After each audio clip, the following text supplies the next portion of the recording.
میرے بھائیوں، بزرگوں، دوستوں، عزیز ساتھیوں، پچھلے کئی جمعہ سے بات چل رہی ہے اسوہ رسول اکرم صلی اللہ علیہ وسلم کی کہ دین کن چیزوں کا نام ہے۔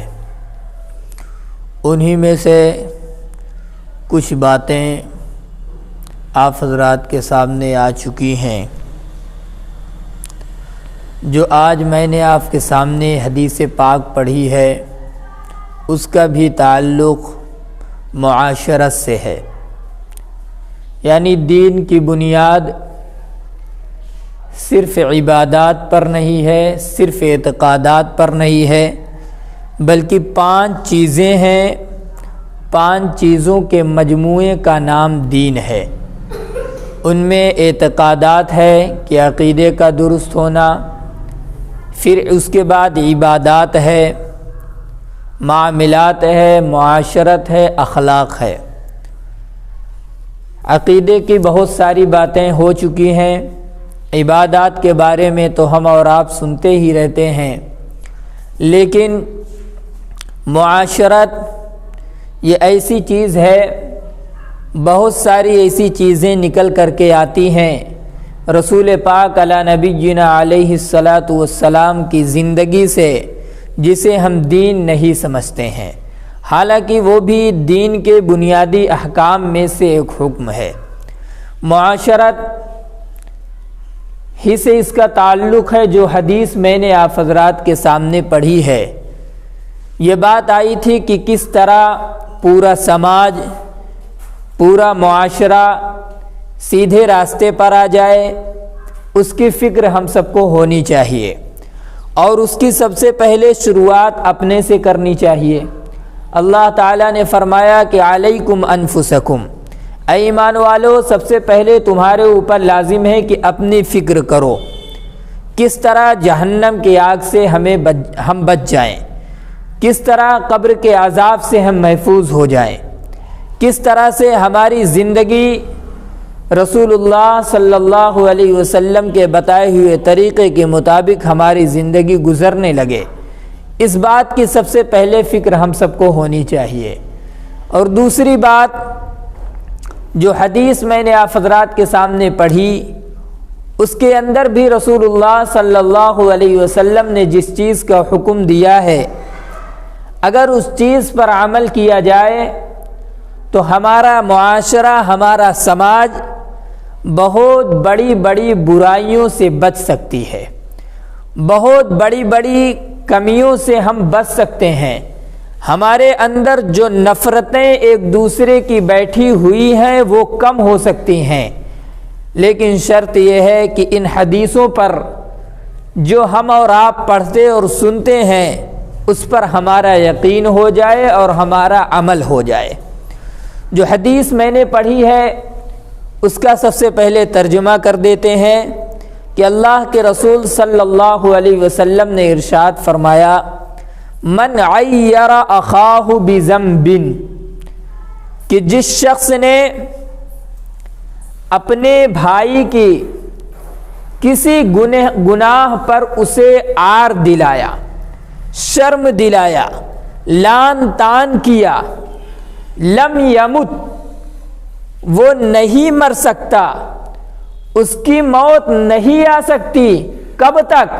حتی یعملہ، جب تک کہ وہ کام جس کا اس نے لوگوں کے سامنے اس کے عیب کو بیان کیا ہے، اس کو شرم دلایا ہے، اس کو عار دلایا ہے، جب تک اس کام کے اندر خود مبتلا نہیں ہو جائے گا، اس وقت تک اسے موت نہیں آ سکتی۔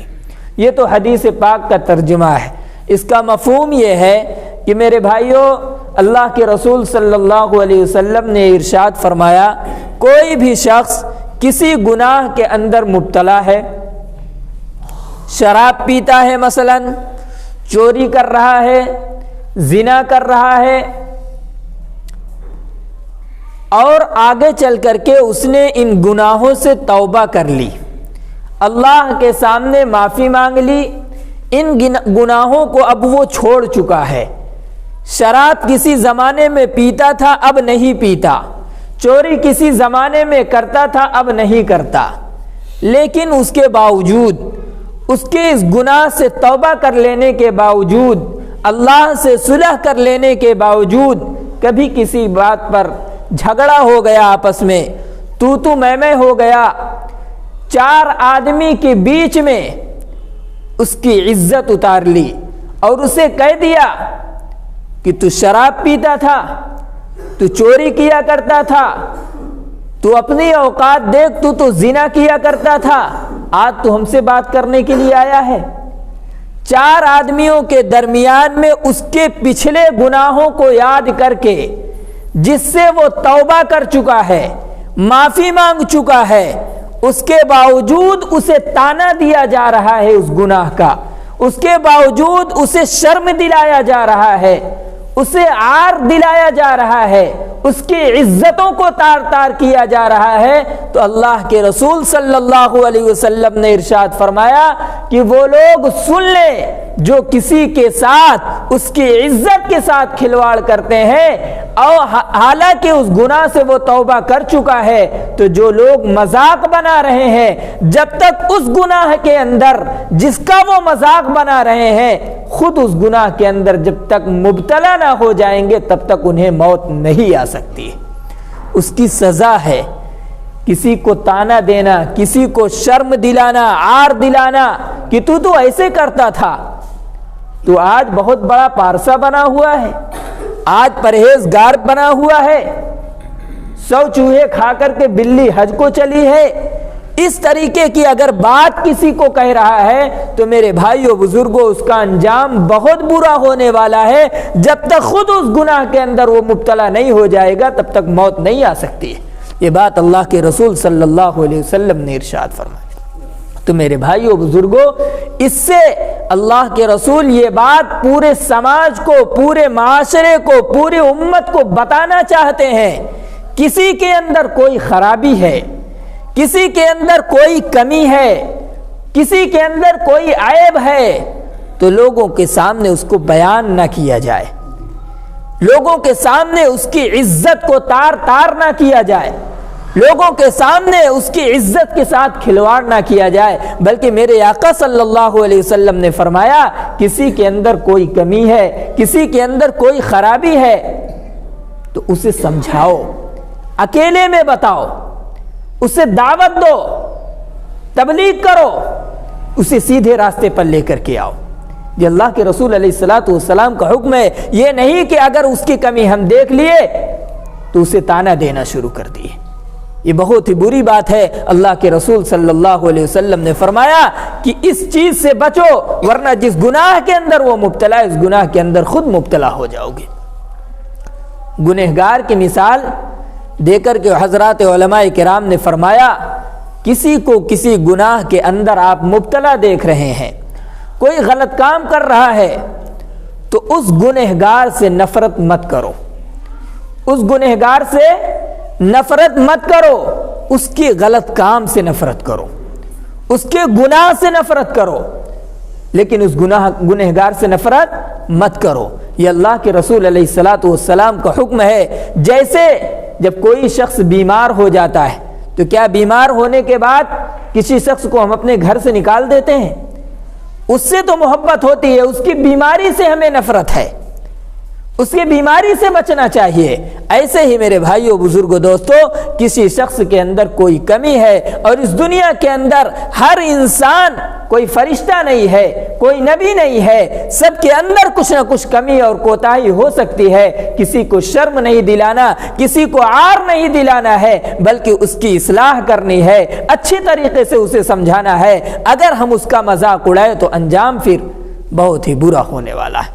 اس لیے میرے بھائیو بزرگوں دوستو، اللہ کے رسول صلی اللہ علیہ وسلم کی اس حدیث سے یہ سبق ملتا ہے، کسی کے اندر کوئی کمی دیکھیں، کسی کے اندر کوئی عیب دیکھیں تو اس کو چھپانے کی کوشش کریں۔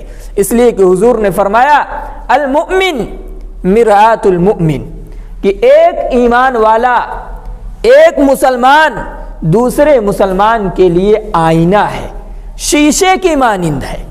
ایک مسلمان دوسرے مسلمان کے لیے شیشے کی مانند ہے، آئینے کی طرح ہے۔ حضور نے شیشے کی مثال کیوں دی؟ اس لیے دی ہے کہ جب انسان آئینے کے سامنے کھڑا ہوتا ہے، شیشے کے سامنے کھڑا ہوتا ہے، تو اس کے ظاہر میں جو عیب ہوتا ہے، چہرے پر کپڑے پر کچھ لگا ہوا ہوتا ہے، تو شیشے کے سامنے ظاہر ہو جاتا ہے، شیشے کے سامنے ظاہر ہو جاتا ہے۔ انسان اس عیب کو دور کر لے، انسان اس کمی کو دور کر لے۔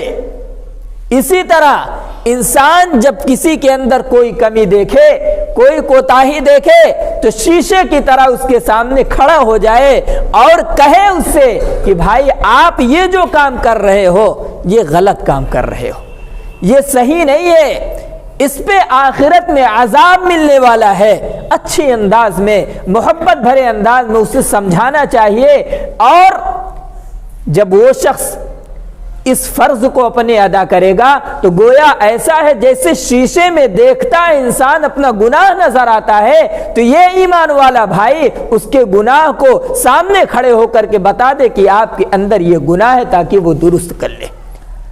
کسی نے شیشے کے اندر آئینے کے سامنے کھڑے ہو کر اپنی شکل دیکھی، اپنا چہرہ دیکھا، کپڑا دیکھا، اس کے اندر داغ ہے، دھبا نظر آیا، وہ شخص وہاں سے چلا گیا۔ اب آئینہ جو دوسرا شخص آ رہا ہے اس کے سامنے کھڑا ہونے کے لیے، دیکھنے کے لیے، سامنے جو پہلے گزر چکا ہے اس کے عیب کو بتاتا ہے، اس کے عیب کو بیان کرتا ہے کہ آج سے پہلے جو شخص آیا تھا اس کے اندر یہ کمیاں تھیں، اس کے اندر یہ کمیاں تھیں، اس کے اندر داغ تھے، اس کے اندر دھبے تھے، یہ چیز بتاتا ہے۔ حضور نے شیشے کی مثال اس لیے دی کہ آئینہ اس کی کمی کو بتا دیتا ہے، اس کے خلاف بات نہیں کرتا، اس کے عیوب کو لوگوں کے سامنے بیان نہیں کرتا، اس کی پردہ پوشی کرتا ہے، صرف وہی سامنے جو ہوتا ہے اسے نظر آتا ہے۔ ایسے ہی ایمان والے کو چاہیے کہ اپنے کسی بھائی کے اندر کوئی کمی نظر آ رہی ہے، کوئی کوتاہی، کوئی گناہ نظر آ رہا ہے، ایک آئینے کی طرح اس کے سامنے کھڑے ہو کر اس کے ہی عیب کو بیان کر دے، دوسرے کے سامنے بیان نہ کرے، جیسے ایک آئینہ ہوتا ہے۔ اس لیے میرے بھائیو، بزرگو، دوستو، یہ کمیاں آج ہمارے اور آپ کے اندر بہت زیادہ پائی جا رہی ہیں، جس سے سماج کے اندر، معاشرے کے اندر بگاڑ پیدا ہوتا چلا جا رہا ہے۔ آج ہم اپنے سے زیادہ افضل کسی کو نہیں سمجھتے، اپنے سے زیادہ متقی اور پرہیزگار کسی کو نہیں سمجھتے۔ میرے بھائیوں، حضرات اکابر علماء کرام، بزرگان دین کی زندگی میں لکھا ہے کہ وہ ہر ایمان والے کو، حضرت حکیم الامت رحمت اللہ علیہ، ہر ایمان والے کو حالاً اپنے سے بہتر سمجھتے تھے، ہر ایمان والے کو۔ اتنے بڑے اللہ کے ولی، اتنے بڑے مقام پر پہنچے ہیں، اس کے باوجود جتنے ایمان والے ہیں، کلمہ گو ہیں، مسلمان ہیں، سب کو اپنے سے بہتر سمجھتے تھے کہ پتہ نہیں اس کے اندر کون سی اچھائی ہے جو اللہ کو پسند آتی ہو، اور میرے اندر کون سی کمی ہے جو اللہ کو ناپسند ہو۔ ہر ایمان والے کو حالاً اپنے سے بہتر سمجھتے تھے فی الحال، اور ہر غیر ایمان والے کو، جس کے پاس ابھی ایمان نہیں ہے، جو غیر مومن ہے، احتمالاً اس کو اپنے سے بہتر سمجھتے تھے۔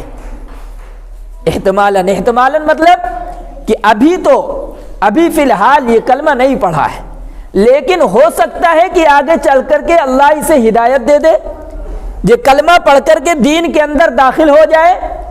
اور ہم جب سے کلمہ پڑھیں، جب سے سمجھدار ہوئے، جب سے مسلمان بنے ہیں، تب سے لے کر اب تک نہ جانے کتنے مجھ سے کمیاں ہوئی ہیں، کوتاہیاں ہوئی ہیں، گناہ ہوئے ہیں، لیکن جو شخص ابھی دین اسلام کے اندر داخل ہو رہا ہے، اللہ کے رسول نے فرمایا کہ اس کے پچھلے گناہ تمام کے تمام معاف ہو جاتے ہیں۔ الاسلام یہدم ما کان قبل، چاہے وہ بت پرستی کی ہو، بتوں کے سامنے اپنے سر کو جھکایا ہو، چوری کیا ہو، جتنے بھی گناہ کیے تھے ماضی کے اندر، جب وہ کلمہ پڑھ لیتا ہے تمام کے تمام گناہ معاف ہو جاتے ہیں۔ جب وہ گناہ معاف ہو گئے تو ایسا ہو گیا جیسا کہ ماں کے پیٹ سے جب بچہ پیدا ہوتا ہے گناہوں سے بالکل صاف ستھرا ہوتا ہے، ایسے ہی اب وہ شخص ہو گیا جو ابھی تک غیر ایمان والا تھا۔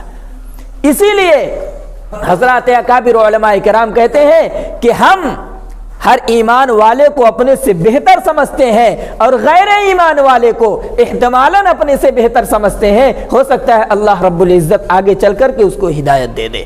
اس لیے میرے بھائیو بزرگو دوستو، اس بات کی ہمیشہ فکر ہونی چاہیے کہ اپنے آپ کو حقیر سمجھیں، اپنے آپ کو کمزور سمجھیں، اپنے آپ کو پارسا ہرگز نہ سمجھیں. یہ شیطان کی طرف سے بہت بڑا دھوکہ ہے جو انسان کو گمراہی کے اندر مبتلا کر دیتا ہے کہ ہم سے بڑا متقی اور پرہیزگار کوئی نہیں.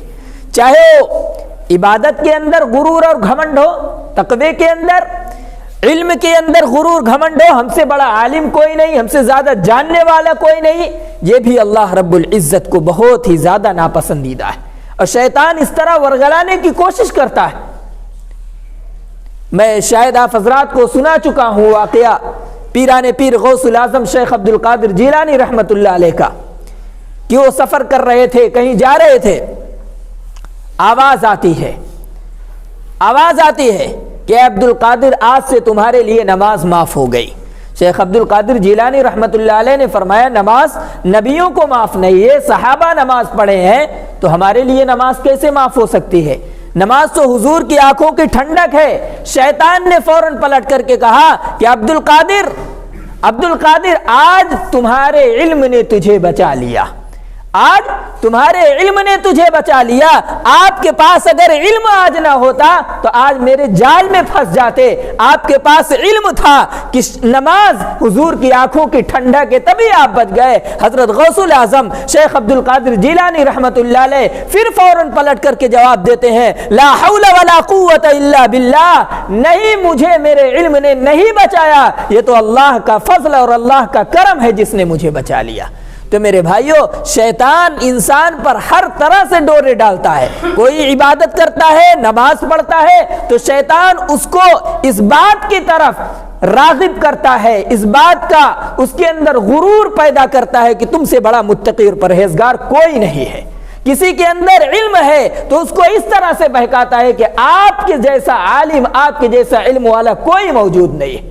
جب انسان عجب کے اندر، غرور کے اندر مبتلا ہو گیا تو اس کے سارے اعمال برباد. اسی طرح دولت آنے کے بعد بھی شیطان انسان کو گمراہ کرتا ہے کہ ہمارے ٹکر کا کوئی نہیں ہے، ہمارے مقابلے میں کوئی نہیں ہے. بہرحال غرور اور تکبر جس لائن سے بھی ہو، عبادت کے اندر ہو، مال کے اندر ہو، علم کے اندر ہو، وہ گمراہی کی طرف لے کر کے جانے والا ہے. یہ شیطان کی طرف سے دھوکہ ہے. تو میرے بھائیو، اس دھوکے میں کبھی نہیں آنا ہے.